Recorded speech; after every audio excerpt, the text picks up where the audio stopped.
오늘 말씀 로마서 2장 1절에서 5절까지 남을 판단하는 죄라는 제목으로 말씀 전합니다. 어느 유치원 선생님이 아이들에게 물었습니다.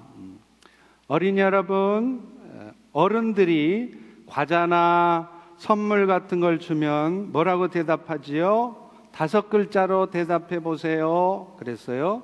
그랬더니 애들이 대답합니다. 감사합니다. 고맙습니다. 그런데 한쪽 구석에 있던 아이가 이렇게 대답합니다. 뭘 이런 걸 다.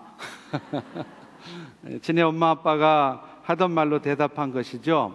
뭐 웃으려고 하는 얘기지만 오늘날 우리 사람들이 얼마나 마음을 숨기고 사는지를 보여주는 얘기라고 생각됩니다. 친구나 심지어는요, 같은 피를 나눈 형제 자매이면서도 그들이 승진을 하거나 또 성공을 하게 되면 겉으로는 축하한다고 말은 하지만 정작 속으로는 질투하는 마음을 갖는 것이 사람입니다. 겉으로는 형제님 사랑합니다 라고 말을 하지만 마음속으로는 아무런 감정이 없거나 심지어는 미워하는 마음을 갖는 경우도 있습니다. 사람들은요, 모두가 다 자신 안에 악한 본성을 갖고 있어요. 다만 그것을 숨기고 있거나 이겨내고 있을 뿐입니다. 그런데도 사람들은 자기 스스로는 내가 이만하면 의로운 자지라고 생각하는 수가 있다는 거예요. 사실 우리 주변에 보면 겉으로 보기에는 선한 삶을 사는 사람들이 적지 않습니다. 나름대로 절제력도 있고요, 인내도 하고요. 그래서 사람들로부터 존경을 받는 사람들이 있어요.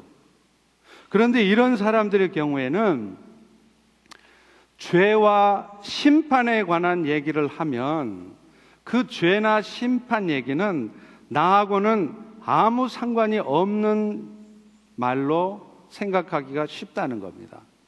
그러나 성경에는 겉으로 드러난 행동뿐만 아니라 내가 마음으로 품은 악한 생각까지도 죄라고 분명히 말을 하고 있습니다. 그리고 이런 죄에 대해서 하나님은 심판하신다고 말씀하고 있어요.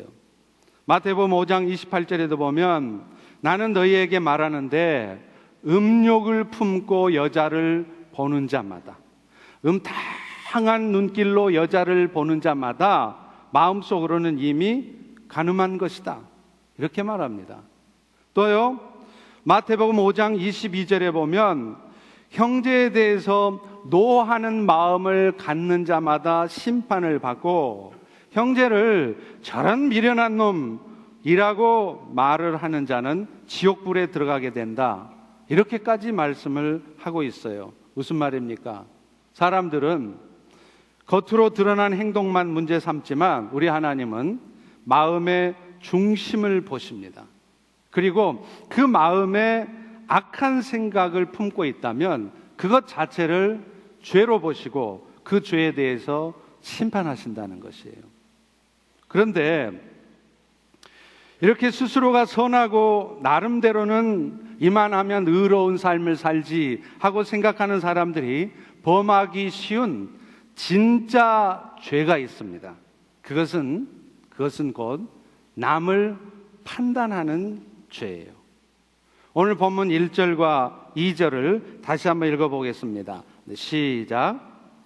그러므로 남을 판단하는 사람아, 누구를 막론하고 네가 핑계치 못할 것은 남을 판단하는 것으로 네가 너를 정죄함이니 판단하는 네가 같은 일을 행함이니라.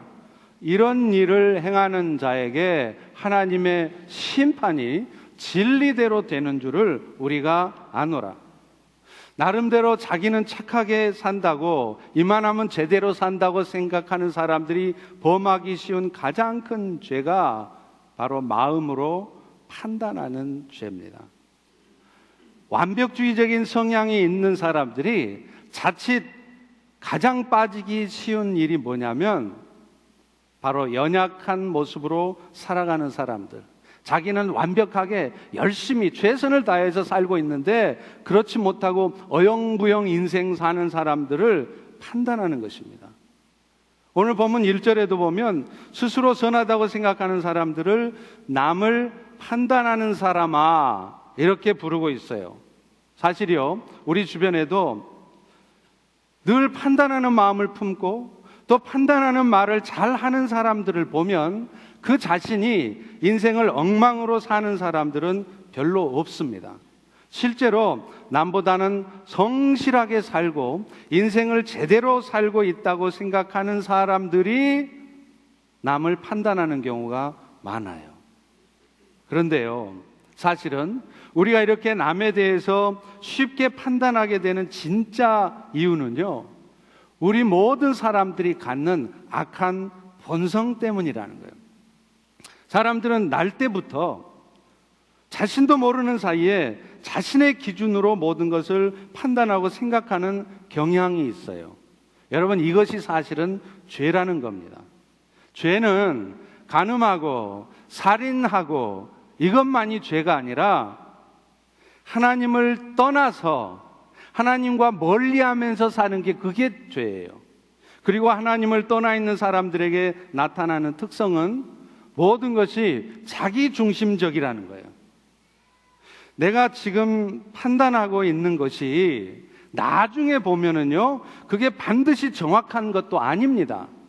또요, 지금 내가 생각하고 있는 이것이 반드시 다른 사람들에게도 똑같이 적용되어야 되는 것도 아니에요. 다시 말하면 내가 생각하는 이런 방법, 내가 생각하는 이것이 다른 사람들도 다 따라야 되는, 반드시 내 생각대로 해야 되는 것도 아니라는 말이에요. 그런데 판단하는 사람들은 지금 저 사람은 저렇게 함부로 행동하지만 나는 그렇지 않아 하는 마음이 있어요. 저렇게 하면 안 될 텐데 하는 마음이 지나쳐서 마음속으로 미워하고 판단하는 마음이 있다는 겁니다. 여러분, 이것이 바로 자기의라는 거예요. 원래 의라는 것이 righteousness, 이 의라는 것은요, 사람이 가질 수 없는 겁니다. 의는 원래가 하나님의 것이에요. 그래서 성경에 보면 이 의라는 단어에 항상 따라붙는 단어가 하나 있죠. 뭡니까? 하나님의 의라는 거예요. The righteousness of God라고 반드시 하나님의 의라는 단어가 따라붙어요. 하나님을 떠나서 타락한 모습으로 살아갈 수밖에 없는 사람들은 스스로 의로워질 수 없습니다. 오늘 여러분들이 의로운 하나님의 자녀가 된 것은 십자가에서 여러분 대신 모든 죄값을 치르신 예수님 공로 때문입니다. 여러분이 의로운 자로 인정받는 것뿐만 아니라 실제로 지금 의로운 자의 신분을 가지고 살아가는 것도 마찬가지입니다. 내가 지금 선한 삶을 살고 있기 때문에 오늘 우리는 의로운 자인 것이 아니에요. 지금도 보좌 우편에서 우리를 위해서 중보하고 계시는 그 예수님의 중보 덕분에 오늘도 우리는 의로운 자의 신분을 유지하고 있는 것입니다. 그리고 그분은요, 실제로 우리의 삶이 의로운 자의 삶이 될 수 있도록 오늘도 우리의 삶을 이끌어가고 계세요.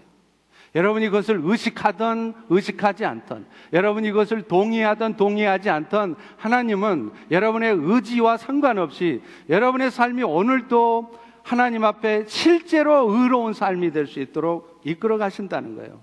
하나님은 그것을 위해서 때로 징계를 여러분의 삶에 주시기도 합니다. 그 징계를 통해서 우리의 삶이 죄악에 빠져 있지 않도록 역사하시는 거예요. 고린도후서 7장 10절에 보면 바울이 이렇게 말하죠. 하나님의 뜻대로 하게 되는 근심은 후회할 일이 없는 구원에 이르는 회개를 이루는 것이라. 오늘 우리 모두의 삶에는요, 적당한 근심거리가 있어야만 됩니다. 왜냐하면 그런 근심거리들이 없으면 우리는 깨어있지 않습니다. 정신 차리고 살지 않는다는 거예요. 우리가 뭔가를 잘못하고 있을 때 하나님은 갑작스럽게 우리 인생에 근심거리를 던져줘요. 육신의 질병일 수도 있고 직장 문제, 비즈니스 문제일 수도 있고 그런 근심거리를 통해서 우리를 돌아보게 만드세요. 그리고요, 또 어떤 경우는 우리가 꼭 무슨 잘못을 하지 않았을지라도 하나님이 근심거리를 주는 수가 있어요. 그건 역시 마찬가지입니다. 그 근심거리를 통해서 우리를 더 자세히, 더 깊이 들여보라는 거예요. 그래서 우리가 더 지금보다 훨씬 더 업그레이드된, 훨씬 더 의로운 자가 되게 하시겠다는 것입니다. 여러분, 북경올림픽 역도 부분에서 한국 최초로 금메달을 딴 선수가 있죠. 장미란 선수입니다.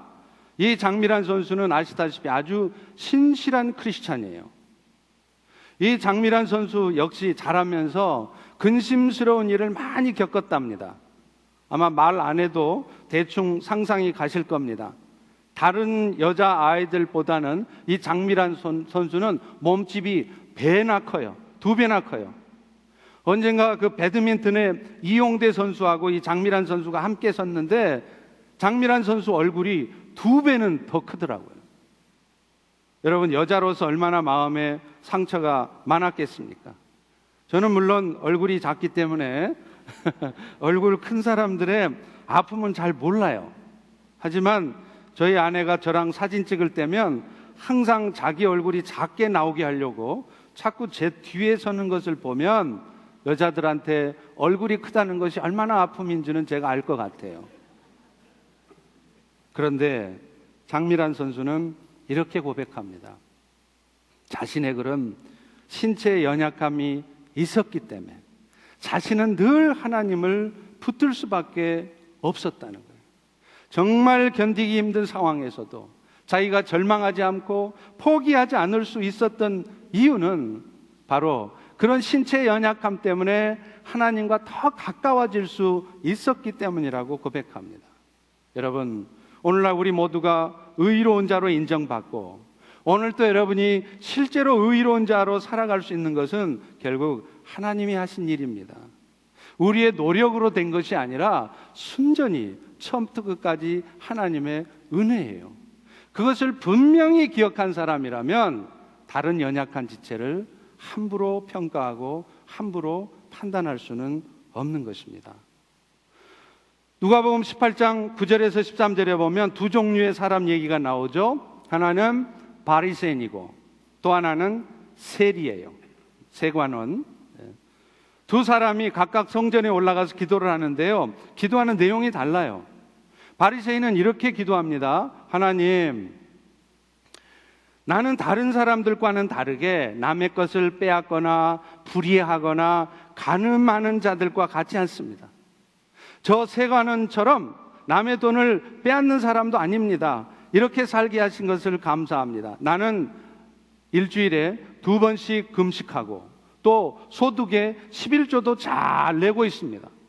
이렇게 바리새인들은 기도하면서요, 그들은 세리들과는 기도도 함께 하지 않으려고 해요. 함께 기도하기도 싫다는 거예요.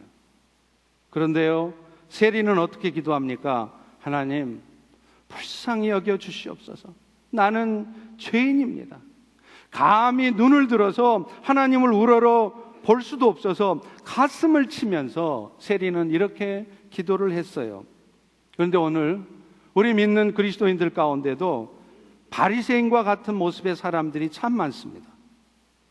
자신이 남보다 더 온전한 삶을 사는 것은 좋습니다. 당연히 그래야 되죠. 근데 문제는 자신처럼 살지 못하는 사람들을 향해서 말은 않지만 마음속으로는 이미 판단하고 정죄하고 있다는 거예요. 믿는다 하면서도 엉망으로 살아가는 사람들을 보면서 저 인간은 왜 저렇게 사는지 모르겠다고, 집사면 집사답게, 권사면 권사답게 살아야지 왜 저렇게 사나 하면서 마음속에 판단하는 마음을 갖고 있다는 거예요. 여러분, 이것은요, 나도 모르는 사이에 내가 지금 바리새인의 기도를 드리고 있는 겁니다. 내가 바리새인으로 살고 있는 거예요. 본인은 인정하지 않죠. 나는 그렇게 생각한 적 없고 나는 내 스스로 의롭다고 생각한 적 없습니다. 아닙니다. 나는 이렇게 의롭게 사는데 저 사람들은 엉망입니다라고 고발하는 것과 같다는 거예요. 내가 남을 판단하고 있으면 말이죠. 그런데요, 하나님께서는 이런 사람들에게 하시는 일이 있어요. 그들 인생에도 한 번은 경험하게 하시는 게 있습니다. 자신이 비난하던 사람과 비슷한 모습의 사람이 되게 하시는 거예요. 그래서 나도 내가 판단하던 사람이 하는 말과 행동을, 나도 상황이 그렇게 되어지면 나도 할 수 있구나, 나도 역시 연약한 자일 뿐이었구나, 그것을 깨닫게 하시는 거예요. 대표적인 예가 바로 다윗 아닙니까? 여러분, 다윗은 이스라엘 온 백성들에게 존경을 받았던 왕이에요. 그런데 그 이스라엘의 가장 존경받은 왕이 한 일이 뭡니까? 결정적인 실수를 하잖아요. 사무엘하 11장에 보면 자신의 가장 충성스러운 신하였던 우리아의 아내 밧세바를 범하는 거예요. 그것도 자기 신하는 지금 전쟁터에 나가서 생명을 바쳐서 나라를 위해서, 또 다윗 왕 자신을 위해서 싸우고 있는데 말입니다. 여러분, 상상이나 되세요? 다윗이 이런 일을 할 거라고 여러분 상상이나 할 수 있습니까? 그런데 했단 말이에요. 나중에는 그것도 모자라서 밧세바를 임신시키죠. 그리고 임신 사실을 숨기려고 술수를 부려요. 그런데 그 술수가 통하지 않자 어떻게 합니까? 결국은 자기를 도왔던 가장 충성스러운 신하 우리아를 죽여버립니다. 저는요, 이 본문을 읽을 때마다 참 이상한 게 하나 있어요. 아니, 도대체 다윗 왕은 어떻게 저녁 해질 무렵인데 그 먼 거리에 있는 밧세바의 그 사이즈를 알아낼 수 있었을까? 그 밧세바의 아름다운 몸매를 어떻게 알아봤냔 말이에요. 그 먼 거리에, 해질함 차임인데. 신기하잖아요. 그 당시에 무슨 망원경이 있어서 오래전부터 피핑탐, 망원경으로 밧세바를 훔쳐보고 있었던 것도 아닐 텐데 말이죠. 여러분, 몽골 사람들은요, 초원에서만 살다 보니까 시력이 4.0, 5.0이랍니다. 우리는 보통 시력이 좋아봐야 2.0이잖아요. 다윗도 어쩌면 초원에서 전쟁만 하다 보니까 이 시력이 좋아서 먼 거리에 있는 밧세바의 아름다움을 알아봤는지 모르겠어요. 어찌됐든 다윗은요, 그 충성스러운 신하의 아내를 범한 그 사건 때문에 평생의 교훈을 삼아야 했습니다. 나중에 하나님께서 나단 선지자를 통해서 따끔하게 충고할 때, 그리고 밧세바와의 사이에서 낳은 아들이 죽어버리게 됐을 때 그는 그제서야 분명히 깨달았어요. 인간이 얼마나 연약한 존재이며 또 우리 인간이 어디까지 악해질 수 있는 존재인가를 분명히 깨달았습니다. 하나님께서도 어쩌면 다윗으로 하여금 이런 사실을 깨닫게 하려고, 그래서 다윗으로 하여금 왕으로 지낼 때도 함부로 연약한 백성들을 판단하지 않게 하고 늘 겸손하게 하나님 앞에 자신을 먼저 돌아보게 하시려고 어쩌면 다윗에게 이런 범죄를 범하도록 허락하셨는지도 모르겠습니다. 저도 그런 기억이 있어요. 저희가 중국으로 선교하러 갔을 때 저희 집사람이 이 위성을 통해서 한국 드라마를 보는 거예요. 그래서 제가 막 드러내놓고 야단은 안 쳤지만 속으로 좀 못마땅했습니다. 선교하러 온 사모가 한국 드라마나 보고 그 시간에 기도나 하지 말이죠. 근데 지금 미국에 와 있는 제가 드라마를 보고 있더라고요. 할렐루야. 주일 예배만 끝나면은 오늘 저녁에 그 드라마 재방송할 게 막 생각이 나서 한 달음에 달려가고 싶어요. 근데 주일 예배 후에 오후에 뭔 놈의 행사가 그렇게 많아요. 이 행사 저 행사 당회하는 날이면 저녁 10시 11시 돼서 집에 가요. 근데요 10시 11시 돼서 집에 가도요 꼭 드라마를 보고 잡니다. 가슴이 설레요. 집사람이나 저나 사실 어디 돌아다니면서 구경하고 그런 걸 체질적으로 별로 안 좋아해요. 그러니까 방콕이에요. 맨날 방 안에만 있어요. 그러다 보니까 이 미국에 와서 아는 데도 없죠. 말도 불편하죠. 그러니까 이 맨날 집에만 있는 거예요. 그러니 집에만 있으니 드라마 한 편만 봐도 그게 얼마나 스트레스 해소가 되는지 몰라요. 오늘 여러분 중에도 아내 보고 맨날 드라마 본다고 야단치는 남편들, 아내들 너무 야단치지 마세요. 이민생활 하면서 얼마나 답답하고 스트레스가 되면 그 드라마를 보고 있겠습니까? 그렇다고 뭐 하루 종일 그것만 그냥 느려 퍼져서 보고 있으면 안 되겠죠. 여러분, 우리도 기억해야 됩니다. 우리가 혹시 마음에 판단하고 정죄하는 사람이 있다면 우리 자신도 언젠가 여러분이 판단하고 있는 그 사람과 비슷한 상황에, 그 사람과 비슷한 말, 비슷한 행동을 할 수 있게 된다는 것을 기억해야 돼요. 나는 저렇게는 안 산다라고 자신 있게 말할 수 있는 사람 한 사람도 없습니다. 이 50보 소 100보라는 말이 있죠. 전쟁이 났는데 50걸음 도망간 놈이 100걸음 도망간 놈을 비웃는 거예요. 내 죄나 저놈의 죄나 별반 차이가 없는데 우리는요, 내 죄는 안 보고 자꾸 다른 지체의 죄만 봐요. 그러면서 그것을 아주 신랄하게 비판을 합니다. 자기도 언젠가는 그 비판을 받는 날이 올 수 있다는 것을 모르는 거예요. 그리고 사실은 나도 지금 저 사람과는 또 다른 면에서 비판받을 짓을 지금 나도 하고 있을 수 있다는 것을 모르는 겁니다. 사람 관계 때문에 상담을 하다 보면 참 재밌는 사실을 발견해요. A라는 사람의 얘기를 들어보면요, 계속 B라는 사람의 허물을 얘기해요. 그 사람 때문에 너무 힘들어 죽겠다, 아주 못됐다는 거예요. 근데요, B라는 사람의 얘기를 들어보면 그 B라는 사람은 또 A라는 사람의 허물을 막 얘기해요. 그런데 이 A라는 사람은 B라는 사람이 말하고 있는 허물이 자기 안에 있다는 것을 잘 모르는 거예요. 내 안에 있는 허물 때문에 저 B라는 사람이 나한테 못되게 굴기도 하고 나를 힘들게 한다는 것을 깨닫지를 못하는 거예요. 그러면서도 계속해서 저 B라는 사람의 잘못된 행동만 지적을 하고 있는 것입니다. 얼마나 그런 경우가 많은지 몰라요. 고린도전서 4장 5절에 말합니다. 그러므로 때가 이르기 전 곧 주께서 오시기까지는 아무것도 판단하지 말라. 그가 어둠에 감추인 것을 드러내고 마음의 뜻을 나타내실 테니 그때 각 사람에게 하나님으로부터 칭찬이 있을 것이다. 여러분, 판단의 일은 우리의 일이 아닙니다. 오직 마음의 깊은 곳에 감추인 것까지 드러내시는 하나님만이 하실 수 있는 일이에요.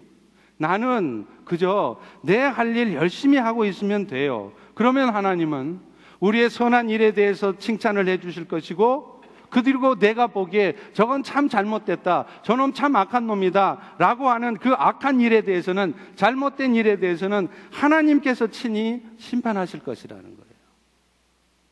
하나님은 이렇게 사람들이 자신은 의롭다는 생각 가운데 남을 판단하고 정죄하는 것에 대해서도 하나님이 심판하시겠다고 말씀합니다. 오늘 3절과 5절을 같이 읽어봅니다. 시작.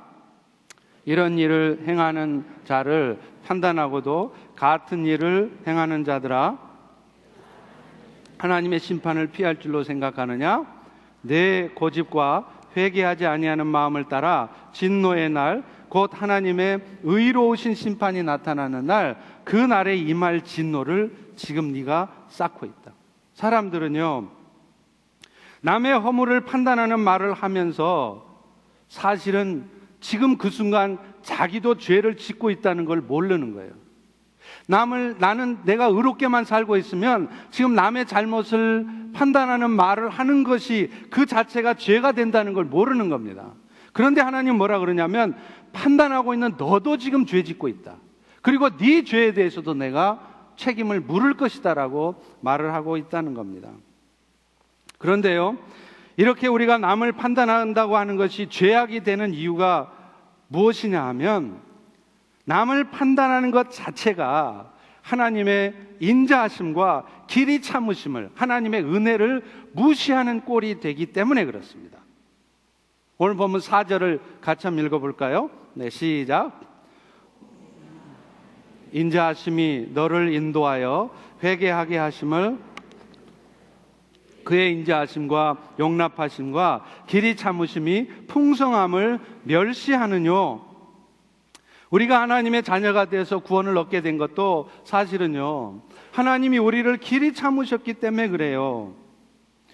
오늘날 우리가 이만큼이나 성숙한 모습으로 지금 살아가고 있다면, 여러분, 그건 역시 하나님께서 여러분을 길이 참아 주셨기 때문에, 오늘도 여러분의 삶을 억지로 여기까지 끌고 오셨기 때문에 여러분이 이마만큼이나 성숙해져 있는 겁니다. 하나님이 우리 모습을 참지 못해서 곧바로 심판하신다면 이 자리에 남아있을 사람은 저를 포함해서 단 한 사람도 없습니다. 그러므로 우리 자신이 하나님의 길이 참으심 가운데 구원 백성이 됐던 것처럼 지금 내 눈에는 어설퍼 보이는 다른 사람들, 저런 나쁜 놈, 저런 악한 놈이 있나 하는 그 사람들도 언젠가는 우리처럼 구원 백성이 될 수 있다는 것을 아셔야 돼요. 이것을 안다면 그런 나쁜 짓을 한 사람이라도 우리가 함부로 평가하거나 판단하는 말을 뱉어내서는 안 됩니다. 또 오늘날 우리 모두가 이마만큼 성숙한 사람이 되기까지도 길이 참아주시는 하나님의 은혜가 있었기 때문이에요. 여러분, 어느 누구도 하루아침에 성숙해지지 않아요. 예수 믿더니 그 다음날로 곧바로 성자같이 되지 않습니다. 여러분도 실수도 하고요. 여러분도 죄도 짓기도 하고요. 여러분도 어두운 삶을 살았던 사람들이에요. 그런데 하나님은 그런 여러분들을 참아주셨어요. 그래서 오늘 여러분이 이마만큼이나 성숙하게 하신 것입니다. 그렇기 때문에 지금 내 눈에 보이는 저 연약해 보이는 지체, 뭐 저 따위가 있나? 뭐 신앙생활 왜 저렇게 해? 그렇게 보여지는 그 연약한 지체도 하나님이 여러분을 성숙하게 하셨던 것처럼 언젠가는 하나님께서 그 연약한 지체를 성숙하게 하실 것이라는 것을 먼저 믿으셔야 된다는 거예요. 그리고요, 아무리 징계를 통해서라도 성숙하게 만들려 해도 계속 성숙해지지 않잖아요. 그러면 하나님이 알아서 먼저 천국으로 불러가 버리십니다. 그러니까 그 연약한 지체를 판단하는 일을 내가 할 일이 아닌 거예요. 로마서 14장 4절에도 그래서 이렇게 말합니다. 남의 하인을 비판하는 너는 누구냐? 그가 서 있는 것이나 넘어지는 것은 결국 자기 주인에게 있음에 그가 그 자기 주인 때문에 세움을 받으리니 이는 그를 세우시는 권능이 주께 있습니다. 남의 하인이 서고 넘어져 있고 그거는 내가 관여할 일이 아니라 그 하인의 주인이 관여할 일이라는 거예요. 왜냐하면 그 하인을 세우는 권능이 그 주인에게 있기 때문입니다. 그 일은 내가 할 수 있는 일이 아니고 내가 해야만 하는 일이 아니고 주님이 하시는 일이라는 거예요. 형제들의 연약함을 보고 쉽게 판단하고 결론을 내리면 그것은 지금 그 형제 안에서 역사하고 계시는 혹은 앞으로 그 형제 위에 역사하실 하나님을 무시하는 꼴입니다. 여러분, 내가 지금 하고 있는 판단과 정죄가 그 형제를 살려내지 않습니다. 그 형제를 자칫 죽이는 수가 있습니다. 그렇기 때문에 우리가 다른 형제들을 보고 쉽게 마음속으로, 말로는 안 할지라도 마음속으로라도 비난하고 판단하고 있으면 지금 그것은 하나님의 역사하심을 여러분이 방해하고 있는 거예요. 여러분이 여러분도 모르는 사이에 그 사람을, 그 영혼을 죽이고 있는 것이라는 것을 기억하셔야 합니다.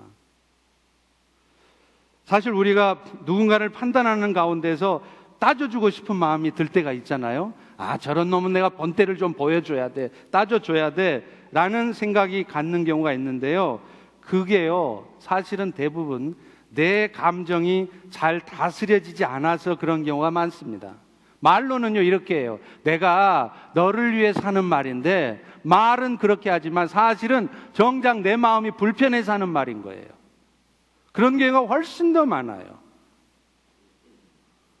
책망의 말을 할지라도 정말로 그 영혼을 긍휼히 여기는 마음으로 책망한다면 그 책망은 반드시 필요하고 해야 합니다. 효과를 발휘합니다. 그러나 사랑의 마음이 담겨지기보다는 자기 판단 가운데 감정적으로 하는 권면은 절대로 효과를 발휘하지 않아요. 역효과를 나타내요. 갈라디아서 6장 1절에도 말하죠. 형제들아, 사람이 무슨 범죄한 일이 드러나거든 신령한 너희가 신령한 사람이라면 온유한 심령으로 그러한 자를 바로잡고 네 자신도 그 시험 받을까 두려워해라. 범죄한 부분에 대해서 온유한 심정으로 바로잡으라는 말씀이 뭘까요? 일단은 그 잘못되어 있는 상황에 대해서 내 마음이 어두워져 있어서는 안 된다는 거예요. 판단하는 마음을 갖고 있어서는 안 된다는 겁니다. 여러분, 판단 가운데 하는 말과 그를 영적으로 잘 분별할 수 있도록 도와주기 위해 사는 말과는 어떤 차이가 있을까요? 지금 내 마음속에 그 형제의 행동 때문에 내 마음이 굉장히 불편하고 내 마음속에 말은 않지만 미움이 있다면 지금 여러분은 판단하고 있는 것입니다. 그러나 영적인 분별력을 갖도록 도와주는 말은요, 그 마음에 미움이 실려 있지 않아요. 오히려 그 연약한 지체 모습 때문에 안타까운 마음, 긍휼의 마음이 움직여요. 이게 예수의 마음이에요. 예수님의 마음으로 저 형제가 선한 삶을 살 수 있도록 이끌어내주고 싶은 그런 마음이 있는 것입니다. 여러분, 판단과 정죄는 사람을 죽입니다. 그러나 사랑의 권면은 사람을 살려요. 온유한 심령으로 권면하라는 말은 이렇게 사랑의 마음으로 권면하라는 말이에요. 여러분, 자식들도 마찬가지예요. 감정적으로 아무리 야단쳐도 여러분 자식들 안 바뀝니다. 사랑의 권면을 할 때 자녀들이 바뀌어지는 거죠. 제가 선교 사역을 마치고 목회를 시작하면서 하나님 앞에 다짐한 게 하나 있었습니다. 하나님, 제가 사람에게 말로 하기보다는, 사람한테 자꾸 따져주기보다는 하나님께 기도로 먼저 말하겠습니다. 이거였어요. 왜냐하면요, 제가 목회를 하면서 보니까 사람한테 말로 해봤자 잘 되는 일이 별로 없어요. 정말 어떨 때는 그 말이 잘 먹히는 때도 있지만 안 그런 경우가 많습니다. 왜냐하면요, 아무리 내가 사심 없는 마음으로 말을 하려고 해도 말하는 사이에, 인간의 본성이 그렇더라고요. 나도 모르는 사이에 판단의 마음이 들어가요. 막 그러면서 미운 마음이 생기는 거예요. 그게 인간의 마음이에요. 또요, 그 말을 듣는 사람도 마찬가지입니다. 그 말을 하나님의 음성으로 받지를 않아요. 사람이 하는 말로 받아들입니다. 그러니 벌써 그 말이 맞든지 틀리든지 상관없이 감정부터 상하는 거예요. 그러나 그냥 가만히 안타까워도 답답해도 하나님께만 기도로 말하고 축복해주고 있으면요, 어느 때인가 하나님의 때가 되면 그 흐트러졌던 마음들이 회복이 되더라고요. 왜 그럴까요? 결국에는 하나님이 그 흐트러졌던 마음들을 돌이켜 놓으시기 때문에 그렇습니다. 그러니 여러분, 사람의 마음을 바꾸시는 분은 하나님이시라는 것을 여러분이 정말로 믿는다면 여러분이 말하기 전에, 책망하는 말을 하기 전에 먼저 기도하십시오. 섣불리 먼저 말부터 하지 말고 그 영혼에 대해서 긍휼한 마음이 생길 때까지 먼저 하나님께 기도하시기를 바랍니다. 두 번째는요, 우리가 판단하는 일을 하지 않아야 되는 이유가, 내가 판단하기를 좋아하고 있으면, 나도 모르게 자꾸 마음속으로 판단하는 마음을 갖고 있으면 좀처럼 내가 성숙해지지 않기 때문입니다. 남을 판단하는 사람들은 예수님이 나를 위해서 죽으셨다는 복음을요, 아무리 들어도 그것이 정말 눈물나게 고맙지가 않습니다. 머리로는 알아요. 아, 내가 예수의 은혜로 하나님 자녀 됐지, 감사합니다. 근데 마음으로는 하나도 안 감사해요. 눈물나게 그게 고마운 사람이라면 그렇게 쉽게 남을 판단하지도 않습니다. 아니, 더 정확하게 말하면 판단을 못해요. 나도 악한 자였는데 하나님의 은혜로 내가 이렇게 되었는데 내가 어떻게 남을 판단할까? 그런 마음이 드는 거죠. 남을 판단하는 사람치고 그 자신이 영적으로 성숙해지는 것을 저는 본 적이 없습니다. 왜냐하면 자신을 돌아봄으로 해서 얻을 수 있는 영적 성숙의 기회를 판단하는 사람들은 시작부터 잃어버리는 거예요. 판단하는 사람은 절대로 자기 자신을 돌아보지 않습니다. 돌아볼 수가 없어요. 그러니 영적으로도 성숙해지지 않는 거예요. 누가복음 15장에 나오는 탕자의 비유에 첫째 아들이 그렇습니다. 둘째 아들은요, 비록 아버지 유산 다 허랑방탕하게 날려버리고 아버지 찾았죠. 그런데 그는 자신이 죄인인 것을 인정해요. 누가복음 15장 21절에 보면 내가 하늘과 아버지께 죄를 지었사오니 지금부터는 아버지의 아들이라 일컬음도 감당치 못합니다. 그런데 이에 비해서 첫째 아들은 어떤가요? 첫째 아들요, 성실하게 살았어요. 아버지 말 잘 듣고 살았어요. 빗나가지 않고 어긋나게 잘 살아왔어요. 그런데 그는 자기 스스로가 의로운 자라고 생각하고 있었던 거예요. 뭘로 알 수 있는 줄 아세요? 자기는 말로는 그렇게 말하지 않습니다. 나는요, 제 스스로가 의로운 자라고 생각해 본 적이 없습니다. 그렇게 말은 합니다. 그런데 그가 지금 스스로가 의로운 자라고 생각하고 있다는 증거가 뭐냐면 연약한 동생을 판단하고 있다는 것을 보면 안다는 거예요. 연약한 지체를 판단하고 있는 걸 보면 나는 이미 내 스스로가 의로운 자라고 나도 모르게 생각하고 있는 것입니다. 그리고 무엇보다도 그 첫째 아들은요, 아버지 마음을 알지를 못했어요.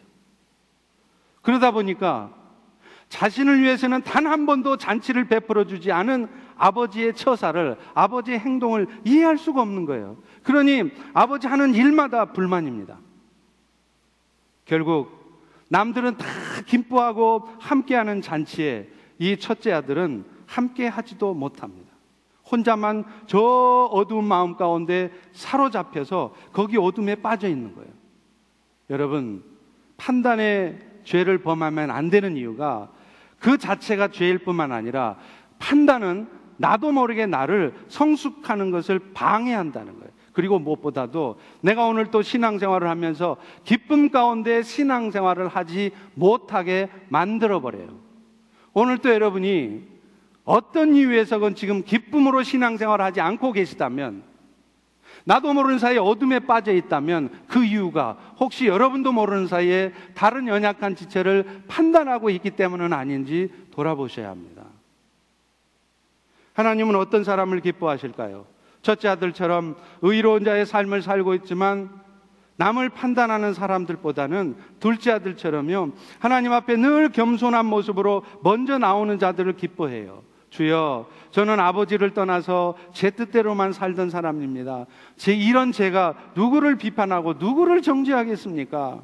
형제의 티는 보고 내 눈에 있는 들보는 보지 못하는 어리석은 자일 뿐입니다. 나를 불쌍히 여겨주세요. 이런 자를 하나님이 기뻐하세요. 왜냐하면 이런 사람들은 지금은 연약한 모습일지 모르지만 앞으로 성숙할 가능성이 있기 때문이에요.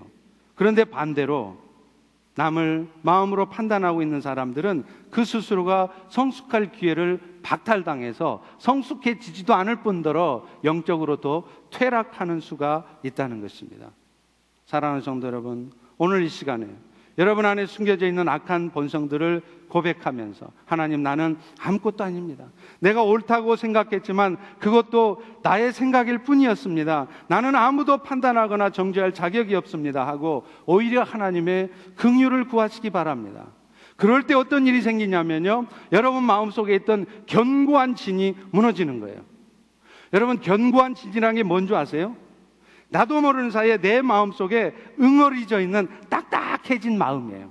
여러분, 이것은 마치 내 몸 안에 있는 암과 같은 것입니다. 암을 보세요. 암덩어리는 딱딱합니다. 응어리져 있습니다. 그 암덩어리는 내 마음을 병들게 할 뿐만 아니라 내 육신까지 병들게 해요. 오늘 여러분들이 여러분 마음 안에 견고한 진을 갖고 있다면 여러분은 결코 행복해질 수 없습니다. 신앙생활 가운데 결코 기쁨을 회복할 수 없습니다. 그 견고한 진을 무너뜨릴 수 있는 것은 여러분 마음속에 나도 모르게 남을 판단하고 남을 미워하고 있었던 그 마음을 내려놓을 때 그것이 가능합니다. 그럴 때 오히려 여러분 안에 있던 마음의 상처들이, 심지어는 마음의 병 때문에 생긴 육신의 질병들이 치유되어지는 역사를 경험할 것입니다. 다 그렇진 않지만 어떤 분들의 경우에는 왜 약을 먹어도 병이 안 낫느냐, 유명한 의사들 다 찾아다녀도 왜 병이 낫지 않느냐 하면 내 마음의 병이 지금 치유되지 않고 있기 때문에 그래요. 그 응어리지고 딱딱하게 굳어져 있는 마음을 풀어놓지 않기 때문에 여러분의 육신도 치유되지 않는 것일 수 있습니다. 마지막으로 세 번째는요, 우리가 판단을 하지 않아야 되는 또 다른 이유가 있는데 그것은 사탄의 공격으로부터 나의 가정을, 우리 교회 공동체를 지켜내기 위해서입니다. 성령은 어찌하든지 하나가 되게 하는 것이 목표예요. 그런데 사탄의 목표는 어찌하든지 분열시키는 게 목표입니다. 물론 여러분, 어떤 상황에서도 반드시 하나가 돼야 되는 건 아니에요. 도저히 함께할 수 없는 이단하고 하나 돼야 되는 거 아닙니다. 복음의 본질과 관련된 사항을 포기하면서까지 우리가 억지로 하나 돼야 되는 것은 아니겠죠. 그러나 그런 본질적인 부분에 대한 문제가 아니라면 하나님은 우리가 어찌하든지 하나 되는 것을 먼저 원하세요. 예수님께서 이 땅을 떠나시기 전에 마지막 하나님께 기도할 때 요한복음 17장 11절에 보면 이렇게 기도합니다. 아버지여, 내게 주신 아버지 이름으로 그들을 보존해서 우리와 같이 그들도 하나가 되게 하옵소서. 예수님의 유일한 기도 제목이 뭐냐? 딴 거 아니에요. 먼저 하나됨을 힘쓰라는 거예요. 에베소서에 보면 사도 바울은 앞부분에서 예수로 말미암아 주어진 은혜를 찬송합니다. 그리고 그 은혜를 받은 성도들이 해야 될 일에 대해서 4장부터 쓰는데요. 그때 바울이 가장 먼저 말한 게 뭔지 아세요? 그것도 마찬가지예요. 에베소서 4장 3절에 보면 평안에 매는 줄로 성령에 하나 되게 하신 것을 힘써 지키라. 이게 은혜 받은 성도가 해야 될 첫 번째 일이란 말이에요. 왜 그렇습니까? 바로 다음 절 에베소서 4장 4절에 보면 우리 몸도 하나고 성령도 한 분이시고 하나님이 우리를 부르시는 그 목적도 그 소망도 하나이기 때문에 그렇다는 거예요. 사랑하는 성도 여러분, 아버지가 같은데 한 핏줄을 받은 자식들이 한 몸을 이루지 못하고 때로는 돈 때문에, 때로는 방법 때문에, 때로는 형식 때문에 서로 갈등하고 서로 얼굴도 보기 싫어하면 그 모습을 아버지께서 기쁘게 볼 수 있을까요? 저희 집에 두 아들이 있습니다. 지금은 그러지 않지만 한참 자랄 때는 이 두 놈이 서로 싸울 때가 있어요. 그런데 큰아이 이야기를 들어봐도, 작은아이 얘기를 들어봐도 이야기하는 거 들어보면 다 맞는 얘기해요. 그런데 가만 보면요, 큰아이는 작은아이 입장을 깊이 생각 안 해보고 자기 입장에서만 말해요. 작은아이는 또 큰아이가 왜 저런 얘기를 하는지, 왜 형이 나한테 그런 행동을 하는지는 생각은 안 해보고 지가 당한 얘기만, 속상한 얘기만 막 하는 거예요. 그러니 결국 서로 섭섭하고 못마땅해서 싸우는 겁니다. 여러분, 이것이 바로 사탄이 쓰는 전략이라는 거예요. 그래서 어떻게 하겠다는 거냐? 결국은 둘 다를 주저앉게 만드는 거예요. 그래서 결국은 남편과 아내 둘 다를 주저앉게 만들어서 가정이 깨지게 만드는 거예요. 그래서 둘 다를 주저앉게 만들어서 교회 공동체가 깨어지게 만드는 거예요. 이것이 사탄의 전략입니다. 교회 공동체도 마찬가지겠죠. 이제 펠로십이 하나님의 나라를 왕성하게 이루어가는 교회가 되기를 소망합니다. 그런데 여러분, 한 가지 기억해야 될 게 있어요. 하나님의 은혜의 역사가 있는 곳에 반드시 사탄의 역사가 있습니다. 사탄은요, 어느 공동체든지 하나님의 은혜의 역사가 나타나려고 하면 절대로 가만 안 있어요. 방해를 해요. 펠로십도 이제 하나님이 기뻐하시는 건강한 공동체로 세워가는 과정에서 반드시 사탄의 방해 공작이 있을 거라는 것을 여러분 미리 아셔야 돼요. 대비하셔야 됩니다. 교회가 은혜롭게 돼가려고 하면요, 사탄은 먼저 교회 내부적으로 문제를 일으켜요. 서로 갈등하고 분열하게 만들어요. 또요, 교회 바깥에서 직접적으로 교인들을 공격합니다. 교회 공동체를 직접 공격을 해요. 벌써 나타나고 있습니다.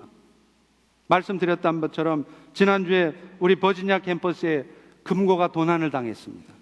마침 금고 안에 큰 돈은 있지 않아서 다행입니다. 또 지난주간 멕시코에 선교를 나가 계신 우리 지용환 장로님이 지난주간 가스 폭발로 인해서 화상을 입었어요. 다행히 큰 화상은 아니었습니다. 그냥 머리털만 타고 경미한 화상이었습니다. 하지만 저는 이런 사건들을 통해서 하나님이 우리에게 말씀하시는 것이 있다고 생각해요. 지금 우리가 해야 될 일은 뭐냐?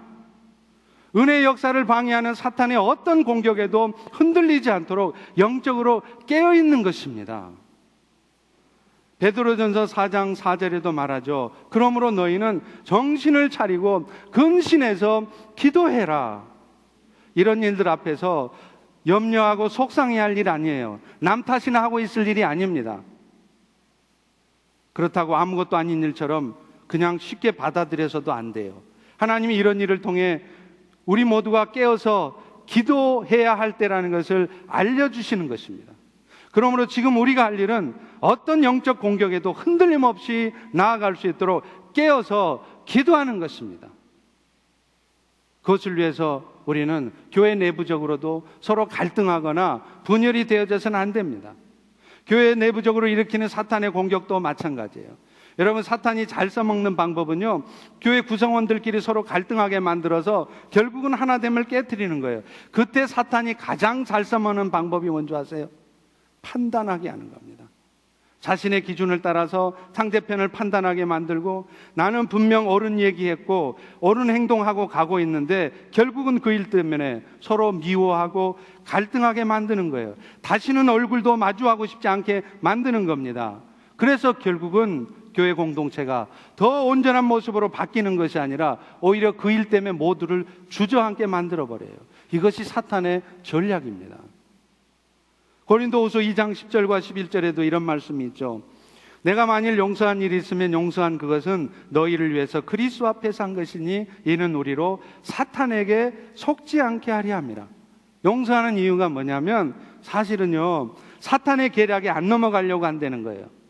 이 말을 바꿔 말하면 내가 지금 용서하지 않고 있는 마음, 응어리진 마음을 갖고 있다면 지금 여러분은 사탄의 계략에 속아 넘어가 있는 것입니다. 나는 분명히 지금 맞는 말을 했고 나는 행동 똑바로 한 것 같은데 어찌됐든 그 일 때문에 내 마음이 어두워져 있고 서로의 마음이 갈라서 있다면 그것이 사탄에게 지금 속는 거라는 거예요. 사탄은 그걸 이용해서 교회 공동체를 깨트리는 것입니다. 사랑하는 성도 여러분, 우리 모두는 다 생각이 달라요. 어떻게 생각이 같을 수 있겠습니까? 약점도 다 있습니다. 누가 완전할 수 있겠습니까? 일을 처리하는 방식도 다 다릅니다. 어떻게 내가 생각하는 방식대로만 일을 처리해야 합니까? 그러나 이 모든 다양성 속에서도 우리가 결코 놓치지 않아야 할 것은 하나됨입니다. 하나 되지 않으면 결국은 사탄만 이롭게 할 뿐입니다. 그러나 무엇보다도 우리가 먼저 하나됨을 지키려 하려고 하면, 여러분 가정에서도 부모 자식 간에도 부부 간에도 교회 공동체 안에서도 하나됨을 지키려 하려면 하나님은 연약한 우리를 온전케 해주세요. 저 연약한 지체를 하나님이 온전케 해주세요. 그래서 우리 모두가 다 온전케 되어지는 역사를 경험하게 하십니다. 어떨 때요? 먼저 하나됨을 지키려 할 때. 그리고 여러분, 그것이, 그런 모습으로 사는 것이 진짜 성숙한 그리스도인의 모습입니다. 오늘 이 모습들이 우리 모두에게 있기를 주의 이름으로 축원합니다. 우리 다 일어나셔서 우리 하나님의 은혜를 찬양하면서 함께 기도하고 예배 마치죠.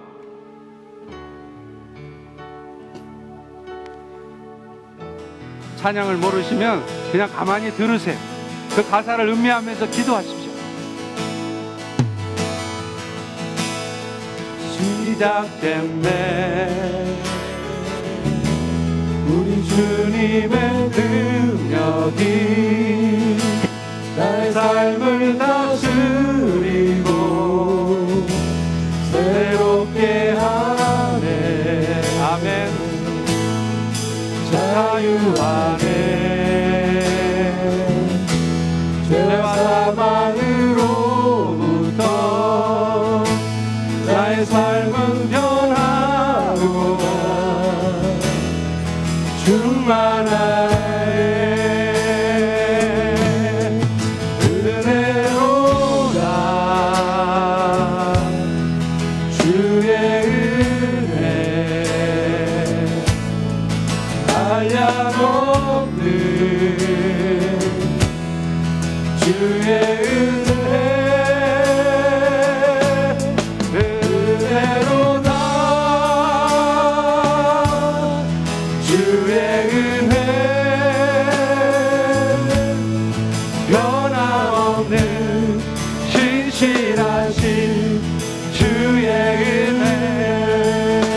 찬양합니다. 시작됐습니다. 무엇이 시작됐을까요? 우리 모두를 새롭게 하시는 하나님의 능력이 시작됐습니다. 그분이 하실 것입니다. 아멘, 아멘. 자유하네. 그걸 믿는다면 우리는 자유할 수 있어요. 덩어리진 마음을 내려놓으십시오. 그리고 주님의 삶을 만끽하십시오. 충만하네. 주의 은혜가 있기 때문입니다. 그대로다. 주의 은혜 한량없는 주의 은혜 그대로다. 주의 은혜 변함없는 진실하신 주의 은혜 은혜로다. 주의 은혜.